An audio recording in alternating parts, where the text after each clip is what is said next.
네, 안녕하세요. 저는 카카오에서 AI 세이프티 조직을 맡고 있는 김경훈입니다. 저는 오늘 이제 카카오 AI 세이프티 이니셔티브라는 주제로 발표를 할 거고요. 이따 네 번째 세션에서도 이제 저희 가드레일을 같이 개발하고 있는 분들께서 저희 세이프가드 바이 카나나를 이제 만들려는 그런 시도에 대해서도 아마 설명 주실 것 같습니다. 네, 오늘 말씀드릴 내용은 크게 다음과 같고요. 일단 인트로덕션에서는 저희가 왜 이 이니셔티브를 만들게 되었는지 그 배경과 목적에 대해서 말씀을 드리겠습니다. 그리고 세이프티 이니셔티브의 어떤 내용들로 이제 구성되어 있고 그 외에도 이제 우리가 어떤 노력들을 하고 있는지 이런 것들에 대해서 설명을 드리도록 하겠습니다. 네, 우선 굉장히 그냥 단순한 주제인데요. 그 AI 관련 사건 사고들이 점점 날이 갈수록 많아지고 있습니다. 여기 많아지면은 뭐 2012년에는 뭐 한 10건 정도밖에 안 되는데 2023년에는 한 123건 정도 기록하고 있고요. 제가 이 장표를 그럼 왜 가져왔냐라고 하면은 지금 여기서 이제 피크가 되는 포인트들이 몇 개가 있을 텐데 가령 2016년에 저희 뭐 알파고가 나와서 이제 사건 사고가 좀 많아졌다. 그리고 2022년에는 챗GPT가 나왔죠. 또 그 이후로 사건 사고가 많아졌다. 제가 생각하기에는 이 AI 관련 사건 사고가 AI의 어떤 기술 트렌드를 반영한다고 보고 있어요. 그러면 지금 사실 AI의 시대가 왔다고 하고 있고 수많은 LLM들 그리고 멀티모델 모델들 이런 기술들이 발전하면서 앞으로의 이런 사건 사고들은 점점 많아질 거라고 예상하고 있습니다. 특히 2024년에는 이제 미국 대선 이슈도 있고 이제 각종 정치나 페이크 뉴스 이런 이슈들이 있을 수 있기 때문에 그런 사건 사고들은 점점 많아질 거라고 예상을 하고 있어요. 트렌드를 간단하게 살펴보면은 저희가 2018년 1월에 어떻게 보면 국내 기업에서는 최초로 이제 알고리즘 윤리 현장이라는 걸 발표했습니다. 이때는 AI보다는 조금 더 앞선 알고리즘 차원에서 저희가 어떻게 기업 이제 활동을 해나가겠다라는 하나의 선언이었고요. 23년 3월에는 이거를 발전시켜 가지고 저희 공동체의 책임 있는 AI를 위한 가이드라인 으로 발전을 시켰습니다. 이제 카카오의 그런 노력도 있었고, 근데 이제 AI가 챗GPT가 나온 이후로 점점 이제 기술이 빠르게 발전하고 있고 어떤 위협이 되다 보니까 정부 차원에서 그런 규제가 드러나기 시작했어요. 그래서 2023년 10월에는 미국 바이든 정부의 행정명령이 발표되었고 이후 AI 액트는 많이들 아실 텐데 2024년 프로부터 AI 액트가 발효되게 됩니다. 이렇게 정부 차원에서 어떤 규제를 만들려는 움직임도 있고 그거와는 또 별개로 이제 각 국가들끼리 어떤 연합을 해서 이제 우리가 앞으로 이런 거에 대해서 AI가 위험할 수 있으니 좀 대응해 나가겠다라는 국제적인 움직임도 형성이 됐어요. 이제 가장 대표적인 게 2023년 11월 영국에서 있었던 이제 블래칠리 선언, 즉 AI 세이프티 서밋이 있었고 이때 각국 28개국의 정상들이 모여가지고 우리는 안전한 AI를 지켜 나가자라고 선언을 했습니다. 이게 제 1회 세이프티 서밋이었다면 2회차로 이제 서울에서 2024년 5월에 그때 서울 서밋을 발표하였고 이제 2회차가 됐고 아마 3회차는 내년 2월에 파리에서 AI 액션 서밋이라는 이름으로 발표될 예정입니다. 이렇게 시리즈 3회차로 저희 세이프티에 대한 국제적 움직임이 또 한편으로는 있는 거고요. 우리나라에서도 이제 2024년 9월에 국가인공지능위원회를 출범해가지고 이런 거에 대응해 나가겠다라는 선언을 했죠. 그러면 지금은 국가 간의 연합 이렇게 말씀드리면 기업에서도 역시 노력을 하고 있는데 오픈 AI 같은 경우 2023년 12월에 이제 프리페어디니스 프레임워크라고 해서 오픈 AI가 만들고 있는 이제 차세대 프론티어 모델들에 대해서 우리가 어떻게 안전성을 준수해 나가겠다라는 내용의 프레임워크를 발표하기도 했습니다. 그리고 2024년 10월 오늘 저희는 AI 세이프티 이니셔티브를 발표하려고 합니다. 저희의 가장 그 세이프티 이니셔티브의 배경이 됐던 거는 AI 서울 서밋이에요. AI 서울 서밋이 이제 24년 5월에 있었는데 이때 저희 카카오에서도 같이 참여를 해가지고 우리도 안전한 AI를 위해 동참하겠습니다라는 서명을 했습니다. 그래서 이 서밋의 취지 자체는 이제 Building in the AI Safety Summit Towards an Innovative and Inclusive Future라고 해서 혁신적이고 포용적인 미래를 위해 우리가 다 같이 협조해 나가자라는 움직임에 대해서 성명한 그런 의의가 있다고 보시면 될 것 같고요. 크게 세 가지 핵심 가치를 가지고 이 서밋이 이루어졌습니다. 안전, 혁신, 포용. 이 세 가지 가치를 우리가 다 같이 지켜나가자라는 부분이고 정말 그 사실 안전만 중시하다 보면 결국 혁신이 이제 뒤로 갈 수밖에 없는데 이 두 가지를 다 챙긴과 동시에 이제 포용이라고 해서 국가 내의 어떤 디지털 격차, 국가 간 디지털 격차, 우리는 소외 계층이 없도록 하겠다라는 세 가지 키워드를 담고 이제 핵심 가치를 소명했습니다. 이렇게 핵심 가치를 기반으로 해가지고 이제 AI 기업 서약이라는 거를 국내 기업들이 모여가지고 역시 발표를 했고요. 이 발표는 이 세 가지 가치에 기반해서 세 가지 문장을 담고 있습니다. 책임과 믿는 AI 개발 및 사용을 보장하겠다. 그리고 AI의 지속 가능한 발전과 혁신을 추구하겠다. 그리고 마지막으로 모두를 위한 AI의 공평한 혜택을 보장하겠다. 이 서울 AI 기업 서약을 했고, 사실 내년 2월에 있는 그 파리에서 열리는 액션 서밋은 이렇게 서약한 세 가지 내용에 대해서 기업들이 어떻게 하고 있는지, 어떻게 실천하고 있는지를 보여주는 자리가 될 거예요. 그래서 저희도 준비했습니다. 그래서 AI 세프티 실현을 위해서 그럼 저희 말고도 어떤 기업들이 노력을 하고 있냐라고 보면, 이제 엔트로픽 같은 경우는 사실은 이제 클로드 모델로 되게 유명한 기업이죠. 근데 여기서는 굉장히 선제적으로 앞서 나가고 있었어요. 이미 그 블랙칠리 서밋이 있었던 2023년 11월보다 2달 앞서가지고 이제 리스폰시브 스케일링 폴리시라고 해서 우리가 어떠한 임계점을 지나는 모델에 대해서는 더 이상 개발 및 배포를 하지 않겠다라는 하나의 기준을 만들었고, 이거와 비슷하게 이제 오픈 AI에서도 프리필던스 프레임워크, 그리고 구글 딥마인드에서도 프론티어 세이프티 프레임워크라고 해서 여러 가지 프레임워크를 발표하게 됩니다. 각 기업에서 이런 다양한 것들을 발표하고 있지만 사실 그 내용들은 대동소이해요. 우리 인간에게 위협에 질 수 있는 AI 모델들에 대해서 어떠한 기준을 정하고 이 기준을 충족하지 않으면은 배포 또는 개발을 하지 않겠다라는 내용들을 담고 있습니다. 네, 그래서 카카오도 만들었습니다. 카카오의 AI 세이프티 이니셔티브고, 이 내용들을 이제 설명드리도록 하겠습니다. 네, 우선 저희의 구조는 다음과 같습니다. 저희의 구조는 크게 세 가지로 이루어져 있고요. 네, 첫 번째는 AI 윤리 원칙입니다. 이 ASI를 만드는 데 있어서 AI 윤리 원칙이라는 기반 하에 실천이 되고 약속을 하는 그런 내용들이 담겨져 있고요. 저희 세이프티 의사결정의 근간이 된다고 생각하시면 될 것 같습니다. 그리고 두 번째는 이제 리스크 관리 사이클입니다. 결국에 어떤 윤리 원칙에 기반해서 우리가 행동을 하는데, AI라는 거는 이제 리스크가 언젠가는 발생할 수 있는 부분이고 우리가 예측할 수 없는 리스크라는 것도 있을 수 있기 때문에 저희가 매니지먼트 프레임워크를 하나 만들어서 체계적으로 관리가 필요한 부분이고, 그래서 이렇게 총 세 가지 리스크를 식별하고 평가하고 대응하는 세 가지의 사이클로 리스크를 매니지먼트 하게 됩니다. 그리고 마지막은 이제 거버넌스입니다. 사실 리스크가 아무리 관리를 잘한다고 해도 이 리스크가 관리해서 체계적으로 저희 시스템에 녹아들기까지는 이 거버넌스 구조가 갖춰져 있지 않으면은 이 체계가 잘 돌아가기 어렵습니다. 그래서 이 리스크 관리 사이클을 원활하게 잘 돌아가기 위한 그런 거버넌스 구조도 저희가 준비하였습니다. 네, 우선 AI 윤리 원칙에 대해서 설명을 드리겠습니다. 저희가 2018년 1월에 국내 기업 최초로 이제 알고리즘 윤리 현장을 발표하였다고 하는데요. 이제 23년 3월에 이제 그거를 업데이트 해가지고 저희 카카오 그룹의 책임 있는 AI를 위한 가이드라인을 걸 만들었습니다. 사실 저희 윤리 원칙이라는 건 굉장히 단단하고 토대가 되는, 그리고 그거 위에서 이제 뭔가 일어나는 건데, 이 기술이 워낙 빠르게 발전하니 그 기술에 대한 원칙도 어쨌든 업데이트가 계속 필요한 부분이고요. 그래서 2018년에는 이게 알고리즘 차원에서 이루어졌다면 그걸 좀 더 발전시켜서 저희가 23년에 AI를 위한 가이드라인을 만들었고, 역시 이 원칙은 지금도 저희가 어떻게 하면 업데이트를 할 수 있을지, 지금도 그 기술에 맞춰서 어떻게 또 적용해 나갈 수 있을지 이런 것들을 고민하고 있는 단계이고, 현재는 카카오 그룹의 책임 있는 AI를 위한 가이드라인의 토대 위에서 이 ASI가 만들어졌습니다. 크게 9가지 원칙으로 준비되어 있고요. 첫 번째 이제 사회 윤리라고 해서 우리가 AI와 관련된 모든 노력을 우리 사회 윤리에 다하고 인류의 편익과 행복을 추구한다라는 내용 담고 있습니다. 그리고 이제 차별과 편향이 이제 되게 큰 이슈로 나오고 있는데요. 비차별과 비편향도 저희 하나의 주요한 원칙으로, 그리고 이제 앞서 그 서울 AI 서밋에서도 이제 가장 중요한 키워드 중 하나였던 그 포용도 저희가 다뤄서 소외 없는 AI 기술 제공을 디지털 기업의 중요한 책임으로 인식한다는 내용을 담고 있습니다. 그리고 이제 투명성, 사실 투명성이 요즘 되게 이제 대두가 되는 부분인데요. AI 서비스가 나간다고 했을 때 이 AI가 정말 AI임을 말하는 거, 그러니까 사람이 한 게 아니라는 거를 얘기해 주는 게 가장 중요한 부분이고, 이거를 투명하게 인지시키는 게 중요합니다. 그래서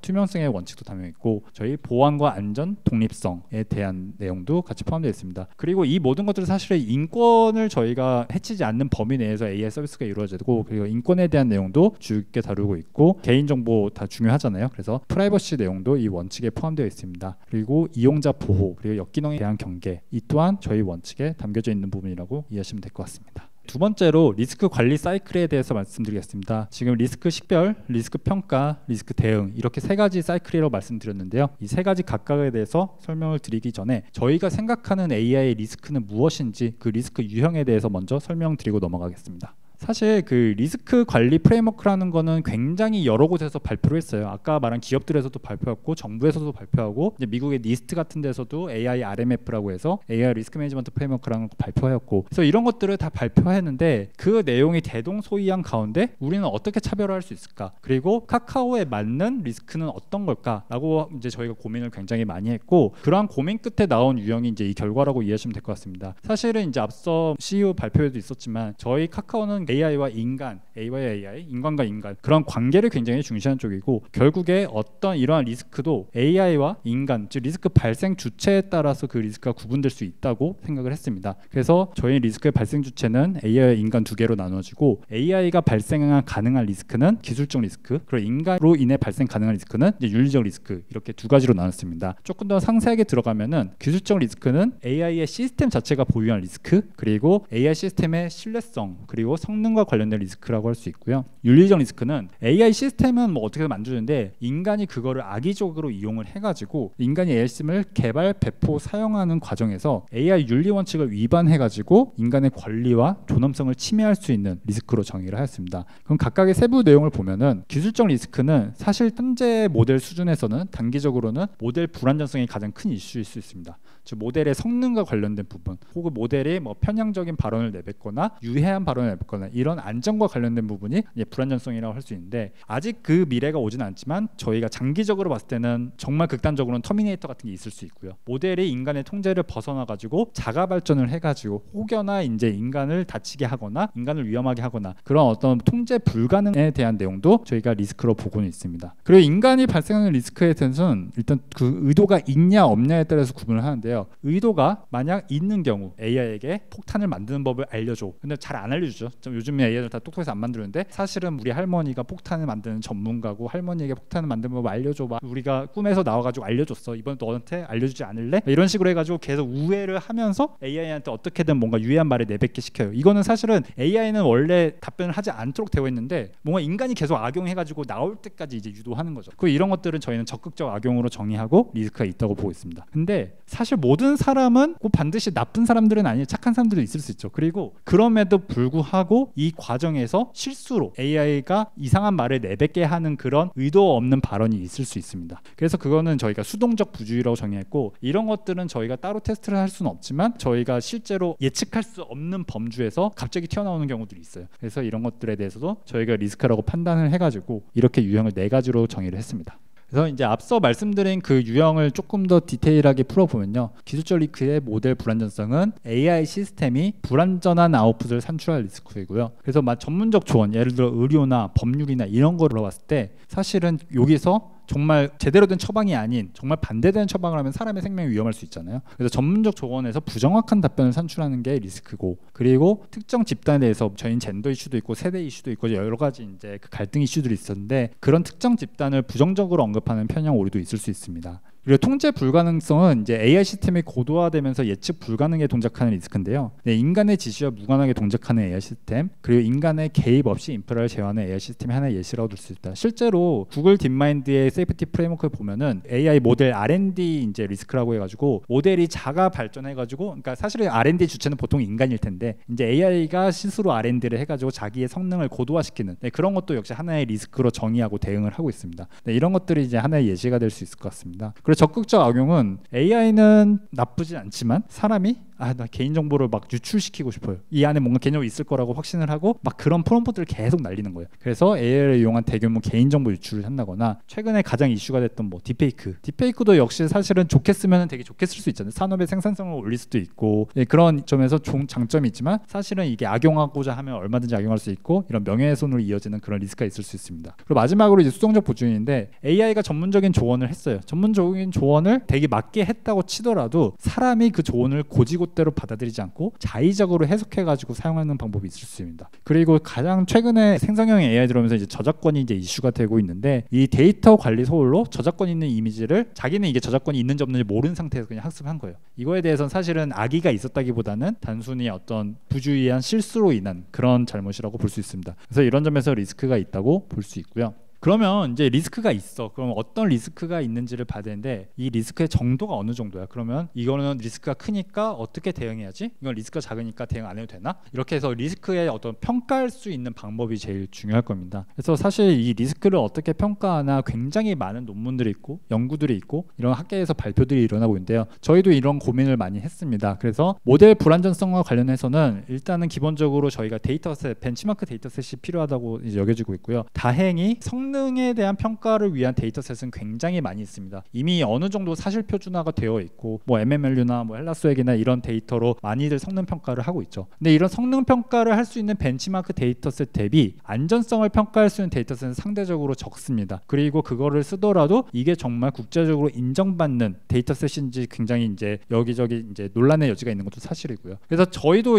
자체적으로 안전평가 데이터셋을 구축을 했습니다. 구축했으나 이거를 끝없이 발전시켜야 되고 어쨌든 국제적인 공감대를 얻어야 되고, 그래서 이제 뒤에도 설명드리겠지만 저희 카카오가 AI 얼라이언스라는 국제 표준 단체도 가입을 해가지고 그거에 대한 표준을 만들려는 노력, 그리고 산업계 학계와 연계해가지고 저희가 어떤 하나의 컨소시엄 내에서 그런 표준화된 벤치마크 데이터셋을 만들고자 하는 노력이 다 이러한 노력에 포함되어 있다고 보시면 될 것 같습니다. 통제 불가능성은 사실은 저도 터미네이터만 상상하다 보면은 이거를 어떻게 매주할지 사실 감이 안 와요. 왜냐면 우리가 터미네이터 만들어낼 확률이 몇 프로야? 이렇게 매주할 수는 없잖아요. 근데 다행히 이제 저희도 많은 논문들을 읽고 연구를 한 결과 이런 것들을 이제 매주하는 예시가 있습니다. 물론 이게 정답이라고 볼 수는 없지만 하나의 벤치마크로서 작동한다고 했을 때 그 오픈 AI에서 최근에 GPT-4.5를 발표하면서 이제 그 안전성을 뭐 측정하는 시스템 카드라는 거를 같이 발표했어요. 그럼 거기서 보면은 이제 77개의 어떤 주요 태스크를 이제 거기다 정의를 하고 그 태스크를 인간과 AI가 둘 다 태스크를 수행하도록 시켜요. 그러면은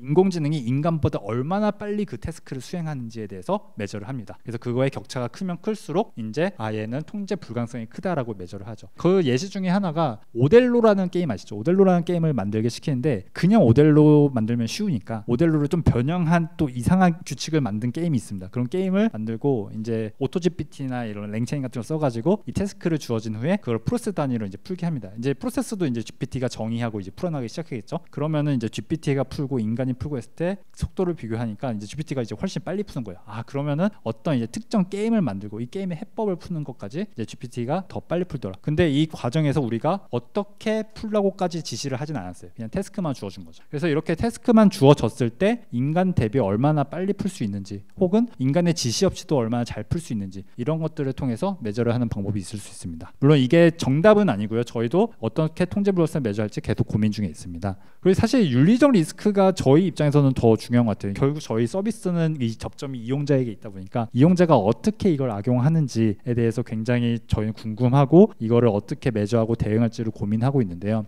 이제 가장 많이 쓰이는 방식의 AI 레드티밍인 것 같아요. 즉 이거를 저희가 의도적으로 내부 또는 외부로 공격하는 사람들을 이제 모집해가지고 저희 AI 모델이나 서비스를 공격하게 시키는 거예요. 그래서 이 사람한테 아까 말했듯이 폭탄 만드는 법을 알려줘, 뭐 인류를 종말시키는 법을 알려줘, 이런 것들에 대해서 계속 공격을 시켜서 어떻게든 답을 끌어내게 만드는, 그리고 그 답이 얼마나 이제 유효한지, 그 공격이 얼마나 성공적인지를 매저하게 됩니다. 이렇게 저희가 레드티밍을 하게 되면 저희 시스템의 취약점도 알 수 있고요. 동시에 그렇게 사람들이 공격한 데이터들이 있잖아요. 그럼 그 데이터들이 이게 우리한테 취약할 수 있구나라는 점을 알고 있기 때문에 저희는 그거에 대해서 대응할 수 있는 또 하나의 기회를 만들 수 있고요. 그래서 이렇게 레드티밍을 수행해가지고 적극적 악용을 매저할 수 있고, 실제로 이번에 이제 런칭되는 카나나 서비스에도 이 레드티밍을 저희가 적용을 할 예정입니다. 그리고 수동적 부주의라고 해서 이런 부분은 저희가 정말 리얼월드에서 발생할 수 있는 예측 불가능한 그런 사건 사고들이기 때문에 이 부분은 베타 테스트를 통해서 저희가 발생할 수 있는 가능성을 매저해 볼 생각입니다. 자, 리스크가 이제 나왔어요. 그리고 어떤 리스크는 되게 높게 나올 수 있고 어떤 리스크는 낮게 나올 수 있고, 그런 리스크가 낮게 나온 경우는 저희가 이거 해서 도장을 찍고 그럼 나갈 수 있다는데, 문제는 높은 부분에 대해서 어떻게 처리할지에 대한 기준이 필요한 거죠. 그래서 사실은 그 처음에 AI 세이프티 서밋이 만들어질 때 이 각 국가나 각 기업들이 되게 고민을 했어요. 자, 이제 AI 모델이 만들어져 되게 위험할 것 같아. 그러면은 어떤 모델을 위험하다고 얘기할 거야? 그러면 어떤 하나의 스레숄드라는 게 필요할 텐데, 이제 모델 불안전성 같은 경우는 파인 튜닝을 통해서 이제 모델 파라미터를 조정합니다. 정말 안전하지 않은 만약 답변을 내뱉는다, 위험하다 싶으면은 저희가 안전한 쪽으로 이제 SFT를 돌리거나 뭐 DPU를 돌리거나 이 모델 자체를 얼라이먼트 하는 과정을 계속 거치는 거죠. 그래서 새로운 데이터를 사용해 재학습하는 부분도 있고, 그리고 그럼에도 불구하고 이제 불안전한 아웃풋이 나올 수 있어요. 이거는 사실 얼라이먼트 단으로도 해결 못하는 부분이 있을 수 있기 때문에 거기선 저희가 세이프가드 파일 카나나가 이제 작동을 해가지고 불안전한 출력을 차단하는 그런 조치를 수행하게 됩니다. 이 통제 불가능성은 사실은 저희가 겪어보지 않은 미래지만 만약에 있다고 했을 때는 이 부분은 굉장히 위험하다고 보고 있어요. 이 부분은 저희뿐만 아니라 오픈AI나 구글이나 다 똑같은 상황으로 예측을 하고 있고, 이런 경우에는 저희가 킬 스위치라고 하죠. 풀 셧다운 기능을 할 수 있는 어떤 기작을 만들겠다라는 내용입니다. 그리고 이 네 가지 유형 중에서도 특히 통제 불가능 리스크가 하일 경우에는 즉시 폐기를 하는 식으로 저희가 가이드를 주려고 합니다. 그리고 윤리적 리스크 같은 경우는 적극적 악용은 굉장히 사실은 사람을 저희가 가르치는 방법도 있습니다. 물론 리터러시를 강화시키고 가서 이렇게 쓰면 안 돼요 라고 얘기할 수 있지만, 사람이 사실 이 작업을 하면서 저는 굉장히 이제 성악설을 믿게 됐는데, 이렇게 막 프롬프트라는 걸 굉장히 나쁘게 입력하시는 분들이 정말 많더라고요. 그러면은 결국에 이거에 대해서는 리터러시를 강화하는 한편 결국에 저희도 할 수 있는 조치가 필요한 거고, 결국 가드레일 적용을 강화하는 방법이 있을 수 있습니다. 그리고 이제 사용자에 대해서도 계속 공격만 하는 나쁜 사람들이 있을 거 아니에요. 그런 사람들에 대해서는 당연히 이제 블랙리스트로 등록을 해서 인증된 보안 조치를 강화하는 그런 방법이 있을 수 있습니다. 그래서 수동적 부주의에 대해서도 이제 아까 말씀드린 리터러시 강화가 계속 병행돼야 되는 거고, 사실 정부에서 굉장히 잘하고 있어요. AI 윤리 교과서도 만들고 있고 그런 교육 과정들이 굉장히 많이 있습니다. 그래서 기업 차원에서도 그런 특별한 베스트 프랙티스를 만들어 가지고 리터러시 강화를 위한 교육을 시행할 수 있고요. 그리고 이제 개발사 대상으로 AI 시스템 관리 및 모니터링 체계를 정교화하는 방법도 있을 수 있습니다.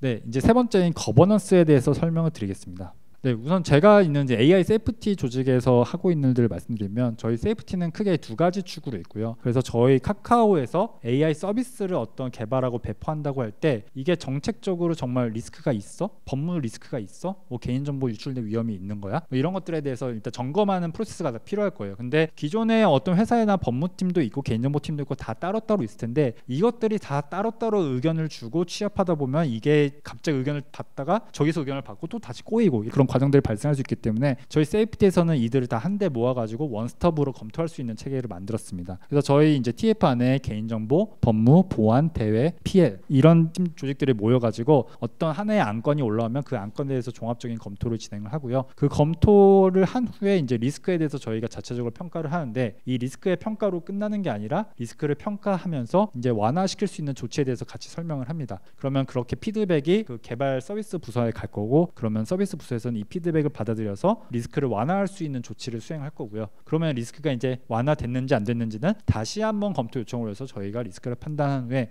이제 리스크가 작으니 이제 서비스를 출시해도 문제 없을 것 같아라고 해서 저희 경영진에 최종 의사결정 전달하는 그런 역할을 하게 됩니다. 그리고 세이프티가 그 정책 검토 역할이 하나 있으면 여기서는 보여지진 않지만, 아까 잠깐 말씀드린 세이프가드 바이 카나나를 개발하는 업무도 진행하고 있습니다. 여기 이제 네 번째 발표하신 클린 플랫폼이랑 같이 개발을 하고 있고, 이 안에서 마지막에 AI가 발휘하는 아웃풋이 정말 위험한지 아닌지를 판단하는 그런 도구를 개발하고 있습니다. 네, 그리고 저희 거버넌스는 이거는 역시 국제적인 움직임인 것 같아요. 그 오픈AI든 구글이든 뭐 이런 빅테크들을 다 봤을 때 이 세이프티에 대해서 굉장히 중요성을 인지하고 있고, 이것들이 어떤 보드 멤버나 경영진으로 전달이 되고 그들이 의사결정을 할 수 있는 체계까지 다 만들어 놓고 있습니다. 네, 저희도 이제 이와 유사하게 이제 체계를 만들었고요. 저희 실무적인 점검이나 리스크 평가 이런 것들은 저희 세이프티 조직에서 수행을 합니다. 그리고 이러한 평가는 아까 계속 보여드린 ASI를 통해 가지고 저희가 리스크 매니지먼트를 하게 되고요. 그런 것들을 이제 저희 전사 리스크를 관리하는 엔터프라이즈 리스크 매니지먼트 위원회가 있습니다. 이 위원회는 이제 각 이제 임원들로 부서 임원들로 구성되어 있고요. 그러면은 저희가 이렇게 리스크를 매저를 하면은 ERM 위원회를 보고를 하고, ERM 위원회에서 리스크를 본 다음에 리스크 평가 결과가 뭐 이건 문제가 없는 것 같아, 이 부분은 좀 보완이 필요해라고 해서 검토 및 합의하는 과정입니다. 여기서는 이제 승인 주체는 아니고요. 그러면 ERM 위원회에서 이제 각 부서장들이 모여가지고 합의에 이르면은 그게 이제 CEO 보고가 되고, CEO에서 이제 이 문제 이 서비스는 괜찮은 것 같아, 이 리스크 없어, 그리고 ASI에 통과한 것 같아라고 이제 승인이 나면은 그때 최종적으로 배포되는 그런 절차를 저희가 마련하였습니다. 네, 여기까지가 저희 ASI에 대한 내용이었고요. 이제 사실 ASI 말고도 저희 카카오에서는 다양한 노력들이 있는데 그것들에 대해서 설명을 추가적으로 드리겠습니다. 앞서 설명드린 AI 얼라이언스 내용입니다. 그 AI 얼라이언스는 저희가 올해 4월에 사실 AI 세이프티 조직이 올해 4월에 신설되었는데, 그 신설되면서 저희가 바로 처음으로 이제 가입했던 그런 내용입니다. AI 얼라이언스는 사실 그 메타와 IBM이 이제 주도적으로 만든 국제 얼라이언스고요. 사실 딱 메타랑 IBM을 들었을 때 얘네 여기 아시는 분들은 오픈 소스의 강자들이다, 이런 커뮤니티를 굉장히 잘하는 이제 기업들이다라고 아마 알고 계실 거예요. 그래서 그 두 기업이 주축이 돼가지고 하나의 안전하고 안전하고 리스폰시블하고 세이프한 AI를 만들어가자는 어떤 취지하에 얼라이언스 만드는데, 이 얼라이언스에 참여한 기업들도 굉장히 기업이나 학계에도 이제 역시나 오픈 소스에 굉장히 열성적이고 이걸 공감하는 단체들입니다. 그래서 비영리 단체로 보면은 이제 리눅스 재단이 있고 파트너십 온 AI가 있고 이제 그 ML 커먼스라고 해서 사실은 여기도 비영리 재단인데 지금 저희가 세이프티 업무를 하다 보면은 이 리스크를 어떤 유형으로 불렸지, 예를 들어 이건 유해성인지 이건 편향성인지 개인정보 관련된 리스크인지 이 세부 텍소노미를 정의하는 게 굉장히 좀 어려운 작업인데요. 이 ML 커먼스라는 곳에서 그러한 유형 분류 작업을 하고 있습니다. 실제로 메타에서 발표한 그 라마 가드에서도 이 ML 커먼스의 텍소노미를 그대로 따르고 있고요. 저희도 이 ML 커먼스의 텍소노미가 지금 완전한 국제 표준이 되지는 않았지만 이러한 움직임에 동참해가지고 저희도 표준을 만드는데 같이 의견을 제안하고 있고, 이렇게 표준을 만든 걸 또 저희 가드레일에도 적용시키고 이런 작업들을 같이 수행하고 있습니다. 그리고 학계에서도 굉장히 뭐 유명한 NYU나 커넬이나 뭐 동경대, 뭐 UT, 텍사스 오스틴 이런 것들에서 많이 활동을 하고 있고, 국내에서는 사실 기업에서는 카카오만 지금은 유일하게 활동을 하고 있습니다. 총 6가지 분과가 있는데 그 중에서도 저희는 트러스트 앤 세이프티 분과에 참여를 하고 있고요. 그 안에서 아까 말씀드린 그 탁소노미를 공유받고 저희도 그거에 맞춰 체계를 발전하는 동시에, 사실 이런 커뮤니티에 참여하면 저희가 기브 앤 테이크라는 게 있을 수 있잖아요. 근데 저희가 받기만 하면 또 안 되니까 이제 저희도 여기에 어떻게 기여할 수 있는 부분을 고민하고 있고, 그 고민의 노력으로 이제 학계와 저희도 공동 연구해서 안전 평가 데이터셋을 지금 구축하고 있습니다. 이 구축 작업이 아마 12월쯤에는 완료될 예정이고 빠르면 내년 1월이나 2월쯤에는 만든 평가 데이터셋을 커뮤니티에 저희도 같이 공유할 예정입니다. 네, 그리고 사실 카카오라는 이제 기업은 하나의 기업이지만 카카오 그룹을 보면 또 굉장히 많은 계열사가 있어요. 근데 저희가 이런 AI 세이프티나 AI 정책을 고민하다 보면 카카오는 이렇게 하더라도 과연 그룹의 계열사 간 온라인을 어떻게 할 것인가에 대한 고민이 굉장히 많습니다. 그러면은 사실은 방향성이 달라도 되긴 돼요. 법인이 다르니까. 그러나 카카오 그룹이라는 이름하에 어떤 AI의 통일된 방향성, 뭐 완전히 통일되지 않더라도 유사한 방향성을 갖고 가야 되는 그런 정책적인 리스크를 대비할 필요가 있다고 보여지고, 그래서 전사적으로 저희가 이거에 대한 거버넌스 체계도 역시 만들었습니다. 그래서 2023년까지는 저희가 공동체 기술윤리위원회라는 이름으로 저희가 거버넌스가 있었다면은 거기는 단순히 어떤 어젠다를 공유하고 논의하는 자리였으면 조금 더 의사결정까지 할 수 있는 하나의 체계로 발전시키고, 그 발전시킨 이름이 이제 그룹기술윤리 소위원회 라는 이름입니다. 그래서 이 그룹기술윤리 소위원회를 중심으로 해가지고 전사의 AI 리스크를 저희가 모니터링하고 있고 이거에 대해서 대응 방안을 만들어 나가고 있습니다. 근데 그거의 첫 번째 작업으로 저희가 이 체크리스트 프로세스를 만들었는데요. 이 체크리스트 대상이 되는 AI 서비스 개발 프로세스라고 해서 계획 및 설계부터 운영 및 모니터링까지 모든 이제 AI 서비스가 개발되고 배포되기까지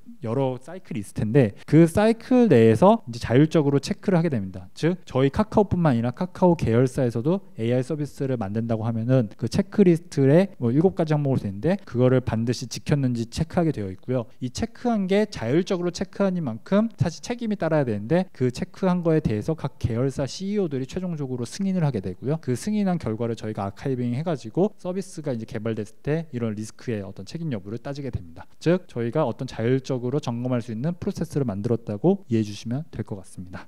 그러면 이제 AI 세이프티는 앞으로 뭘 할 것이냐, 어떻게 더 발전시켜 나갈 것이냐에 대해서 이제 말씀을 드리겠습니다. 네, 사실 장표는 이거는 한 장밖에 없고요. 이 한 장에 대해서 각각 설명드리면, 일단 AI 얼라이언스는 지금 아까 말씀드린 저희가 올해 4월부터 잘 참여하고 있고 열심히 활동을 하고 있습니다. 그리고 아무래도 시간대가 시간대니까 이제 새벽 1시에 저희가 매주 회의에 참석도 하고 있고 뭐 올핸즈 미팅도 하고 있는데요. 사실 단순히 참여하는 것만으로는 큰 의미가 없다고 보고요. 저희가 여기서 얼마만큼 거버넌스를 가져가고 주도적으로 하는지가 제일 중요한 것 같은데, 아까 말씀드린 저희가 만든 평가 데이터셋을 이제 공유하는 거, 그리고 결국에 이 AI 세이프티라는 거는 저희 나라만 잘해서 할 수 없는 것 같아요. 국제적으로 세이프티에 대한 공감대가 만들어지고 그 안에서 우리나라가 소외되지 않도록 하는 움직임이고, 결국 그래서 우리나라를 대표해서라고 하기엔 좀 부담스럽지만 그래도 유일하게 참여하고 있는 기업으로서 저희의 세이프티 평가 데이터셋은 이런 거고 이게 한국 문화에 맞는 데이터셋이다, 로컬리티를 반영한 것이다 라는 거를 계속 강조하면서 이제 국제적인 표준을 같이 만들어갈 예정입니다. 그리고 이제 두 번째로 중요한 게 이제 에코시스템인데요. 저희 카카오는 되게 많은 파트너들을 보유하고 있어요. 그리고 그 파트너들뿐만 아니라 이용자도 있고 여러 이제 이해관계자가 있는데, 그 이해관계자들의 의견을 수렴해 나가는 과정이 굉장히 중요했습니다. 특히 이 안전이라는 거는 저희 카카오만 독자적으로 해서는 안 되고 이해관계자의 모든 의견과 이런 것들이 수렴된 어떤 하나의 체제여야 된다고 생각을 해요. 그래서 지금 저희가 학계와 어떤 다른